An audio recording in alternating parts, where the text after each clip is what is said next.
Sir 230+ movies இன்னுமே rehearsal பண்ணிட்டு தான் இருக்கீங்களா சார்? இப்போ அவங்க சொல்கிறாங்க ரிஹர்சல் போவோம் அப்படின்றது. நீங்களும் அந்த ரிஹர்சல்ன்ற அந்த ஒரு ப்ராசஸ்க்குள்ளே போவீங்களா சார்? ரிஹர்சல் இல்லாமல் நான் பண்ணதே கிடையாது. ஓகே. மணி சார்லாம் ஃபஸ்ட்டு படம் பண்ணுறதுக்கு முன்னாடி இன்னைக்கு என்ன ஷூட்டிங் இருக்காம்போது இல்லை இன்னைக்கு ரிஹர்சல்னு சொல்கிறேன் நான். அது அப்போ தமிழ் இண்டஸ்ட்ரியில் அந்த நேரத்தில் யாரும் சொல்லல. ஏன்னா நான் வந்த ஸ்டூடியோலாம் ரிஹர்சல் ஹால்னே ஒன்று இருந்தது. அங்கே எஸ்ஏ அசோகன், ஆனந்தன் சார் இவங்கெல்லாம் வந்து கத்தி சண்டை போட்டு ப்ராக்டிஸ் பண்ணுவாங்க. அது ஒரு நாள் கழித்து போய் பார்த்தோன்னா குரூப் டான்ஸுக்கு ப்ராக்டிஸ் பண்ணியிருப்பாங்க. ரிஹர்சல்ங்கிறது வந்து எனக்கு சினிமா ஆக்சுவல் ஆக்டிங்கை விட இது ரொம்ப பிடிக்கும்.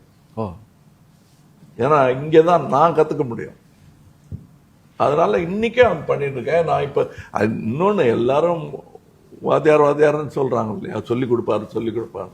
இந்த சொல்லி கொடுக்குறவங்க ஒரு சின்ன ஒரு ட்ரிக் இருக்கு. சொல்லி கொடுக்கும்போது தான் நான் கற்றுக்க முடியும்.